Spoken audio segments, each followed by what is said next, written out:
my new tutorial. Today I want to show you how you can visualize the local rotation of an object by this arrow here and showing the coordinates. So if I rotate, example given this guy here on the x-axis, you see the arrow is rotating with it. If I rotate it on the y-axis, the same thing. And if I rotate it on the z-axis, it rotates great with it. Of course, you can also rotate free any direction. This works as well. So without wasting your time, let's get right started. We start with a brand new file here. So GY, and we move it to the left.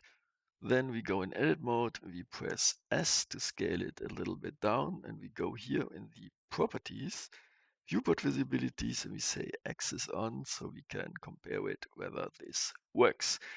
Next thing, we're gonna go Shift A and we add a plane. We go in edit mode, G, Y, holding control one step aside. Then we get these two guys here. We press E to extrude, and then we say G, X, S, and now we can extrude these guys here. Then E, Y, we extrude it here, and then we say SX0. AM merge by distance, and you see we have one vertex removed because here were two vertices and now we have just one. What we do now is pivot point to 3D cursor, then we can say RX90. That's great, and then we say Shift D to duplicate, and then RZ90, and though we have these double arrows, so we can always see where this is coming from. And to have a little bit more details shown here, we can also activate the shadow here and the cavity. I like it because you can see it a little bit clearer now. Now we're gonna go and add the geometry nodes. So this guy here selected, we press geometry nodes, new. And of course we need the information from the rotation from this guy here. So we just drag and drop this guy here in the geometry node tree. And here you get the information, which is the rotation. And of course we need the relative rotation. So what we gonna do with the rotation? We use this to rotate instance. So rotate instance. And we use exactly this rotation. And you see now here's an exclamation mark. So we have a problem. So it's realized input geometry and it's not an instance. That's not a problem because here is something we can use, geometry to instance. And you see now there is no exclamation in mark because we convert this to an instance. Now, if we rotate this guy here, Rx, you see we rotate by the cursor because we didn't say here, we didn't change it back to active element. So that working perfectly, Rx working perfectly, and Ry working perfectly. So now this is the direction of the z-axis. Now we want to have the coordinates. How do we do that? We have a string to curves node, which essentially writes the text you put in here. And now we say rotate vector. And we rotate it, this vector by the rotation of our cube. And the vector is 0, 0, z. And now we have here our result vector, and this one we want to separate in x, y, z. And this we want to show, so we need here a join geometry node, so we can show this here, what we write here. Example given fun, so we have to move this a little bit to the right, so it's in our case y direction. and we have to rotate it a little bit. So x 90 and y, no, not y, and z 90.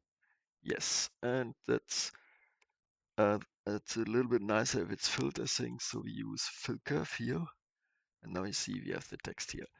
And we want to input it in a value to string node with 2 decimals. Because we need this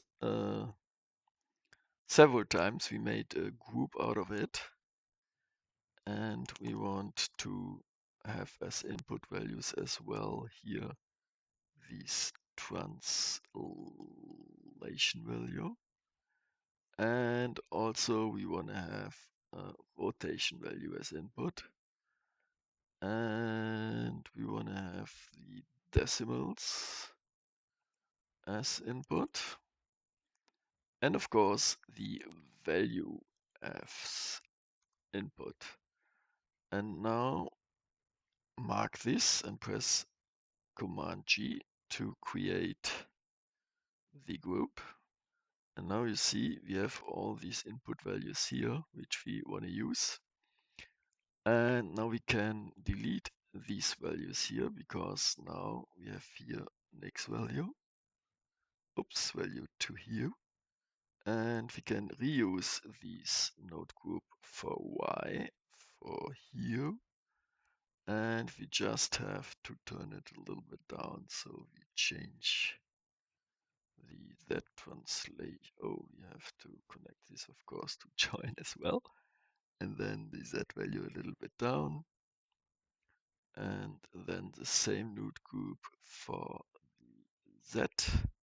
Of course, also joined.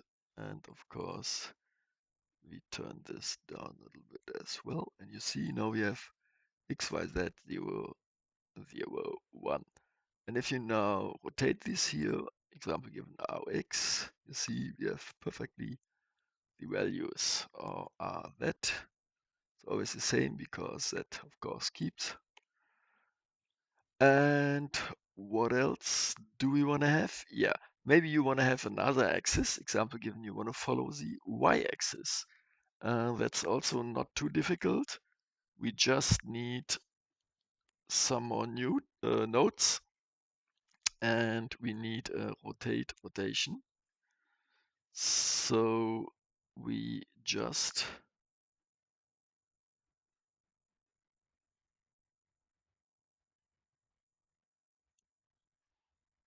do here the rotation of the instance before, and here we rotate the vector once more, and then we can use here the rotation as input value and put it here. And it's important here to use the local rotation because we have here the relative and we want to rotate locally. So if you now rotate here that, you see, it follows the y direction, Rx follows the y direction, and that follows the y direction as well. That's what I wanted to show you. I hope you learned something. Have fun. Bye.